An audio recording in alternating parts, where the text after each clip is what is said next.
Welcome to the 86th edition of Make Pro Wrestling Majestic again. I am, unfortunately, the former Majestic Champion, Tiger Hype. And I am the current Majestic Champion, Peanut Gallery. And welcome to 2023. Yes. And our first episode on the first day. Let's rock and roll with our first topic. Yes. So, let's talk about the relationship with WWE and other promotions, because this is obviously something that is very new in the world of professional wrestling, but it has happened in the past. But we haven't seen this level of cooperation between the WWE and other companies at this level since the decades. 90s. So it stands to see what this new relationship is going to be. WWE obviously is forging these relationships in order to maybe make more wrestlers want to appear on the promotion, to give the fans opportunities to see wrestling companies in this, in a different style or on a different continent or a different country. But it's also interesting to me that at the same time that these relationships are forming, AEW's relationships with these promotions are deteriorating, as we have seen with major losses that we will talk about, like the one with Cash Wheeler and Dax Harwood, just being as Sammy as Guevara an and Ty Conti. There were some Japanese wrestlers where they thought that there was going to be more of a failsafe with New Japan, but actually there was conflict with Forbidden Door, and that is why we have not seen another Forbidden Door. Right.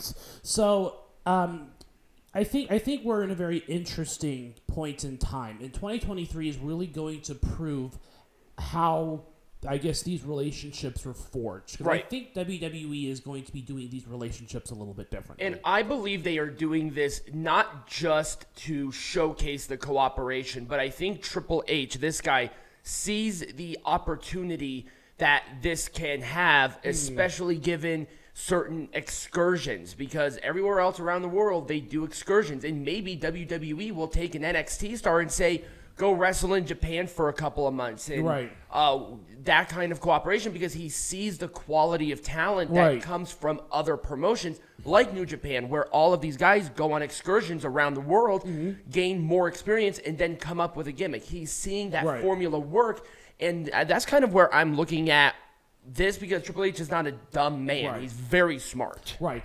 And, another thing that really interests me as well with this is that he wants to create NXTs in other countries, as we are going to see this coming year with a European country of some sort. We don't know exactly which European country if I'm not mistaken, it's just NXT Europe. Yes, it is. But I think they're basing it out of either Germany or France, one of those two. But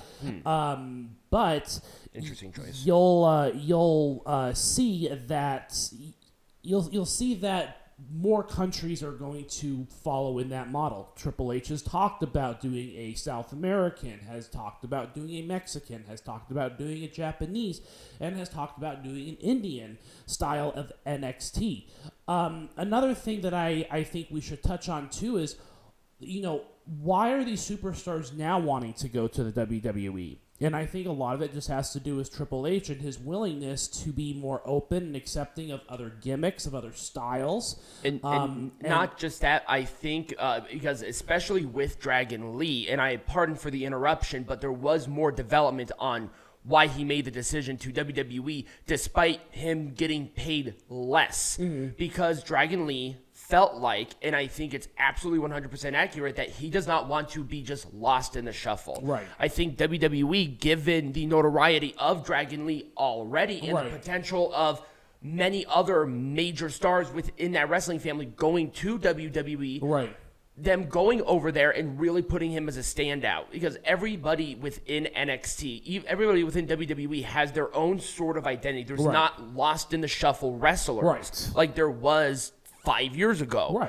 Everybody feels different. There's something new and fresh and exciting. And like with AEW, it's blended. You see, and you see the quality of these programs go up. You see the quality of the matches. You see the quality of character development go up in the WWE over the past 6 months. I think that's getting the attention of a lot of people from outside of the promotion. Yep. And I think that if Triple H continues to become more open to doing appearances on other shows like we just saw with Shinsuke Nakamura, then I think that the sky's the limit at that point. Absolutely. I mean, this is a big step forward where they're mentioning, AAA mentioning WWE with Dragon Lee signing with the company. You see Shinsuke Nakamura going to Japan to face the Great Muta. I mean, that's a dream match. Right. And especially with Pro Wrestling Noah, this wasn't New Japan, this was Pro Wrestling Noah. Right. And then also the name drops that they do almost constantly on television. They talk about New Japan. They talk about Bullet Club. They talk about Don West when he died. Yeah. Michael Cole mentioned him by name. Yeah. I would even say before this, there was already that inclusion of WWE. Who showed up at the Royal Rumble last year? Mickie James. And they said, Impact Women's Champion is not the correct name, but they mentioned the company that she's with. Right. They had the theme song that she had. It was like, that's almost that door opening saying what's going to be now. Right. I mean, there's a lot of rumors that Minoru Suzuki is going to appear at the Royal Rumble. Yep. It's very interesting to kind of see what happens. But, and again, I want to do this on the backdrop that it seems like AEW's relationships with just about everybody is diminishing. Yep. Is not as important because I think that these companies would rather be with the WWE because of the potential for star power, because of what obviously we're seeing as competent leadership. Right. And even someone like Carl Anderson, who is a current champion, who I don't think is going to lose at Wrestle Kingdom, but they had to broker a deal with New Japan Pro Wrestling, and maybe New Japan doesn't like it all that much, but it is what it is. I think there might have been a little bit of a stink with AEW's corporate relying, I think they probably had an issue with it backstage that we were not aware of. And I did hear some rumors that there were discussions about that just rubbed them the wrong way. And WWE or these other companies like AAA and stuff, I think they value their talents on looking better. Right. And we've seen in the past where just everybody gets lost in the shuffle because at the end of the day, the international audience, Japan, Mexico, they want a piece of the North American, United States, Canada market. Right. It is the biggest market for pro wrestlers. Yep, I don't care who you are. I don't care what you say. That's just reality. Right. And them going with the biggest company is there. I think AEW was just like they were big, but they weren't WWE. Right. And when WWE showcased themselves saying, hey, let's maybe work something out a little bit. Let's work together on something. And they immediately jumped ship because they know that's where the money is. And that's where our stars are going to look good. You know why? Because Dragon Lee, he's going to WWE, bigger audience. What are they going to do? Oh, he was AAA. What's AAA? I want to go watch them. Right. They're going to get more numbers. Right. And the growth of WWE's audience base just consistently over this year, the last year, is almost in comparison to AEW's diminishing audience across the board. They're making this right decision. And those are numbers that you have to consider as well.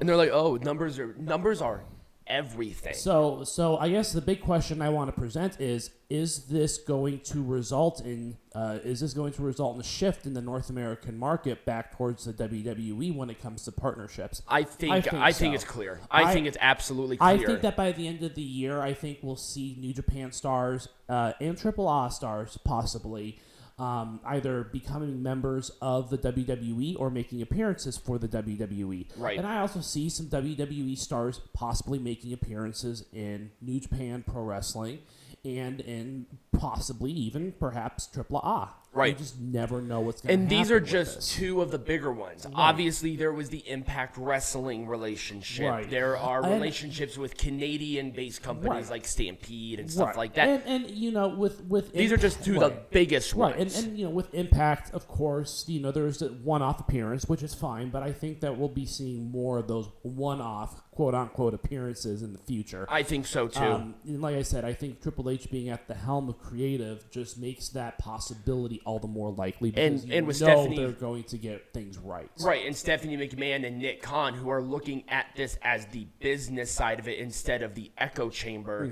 they understand that the diversity of relationships is going to be the success of not only the WWE moving forward, but the company as a whole moving forward. Right. They're looking better on a global scale now. Right. And I think that's where it's important. People are going back to the E because they're releasing this grip. These wrestlers they're going back to WWE for a reason. Right.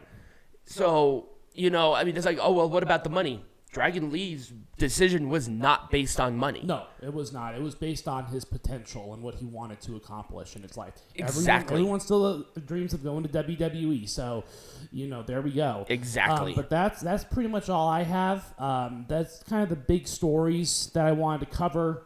Just a lot going on in the WWE when it comes to these talents and how these relationships go. So when we come back, Mr. Tiger Heights, what are we going to be discussing? So we're going to be doing my new segment. It's going to be the Tiger Heights Soapbox, where I'm essentially going to be talking about, in layman's terms, on everything that happened this week on all the shows that I review, and just kind of break them down, look at demos, see what's going on, that kind of stuff. So when we return, that's what we will be doing. Cool.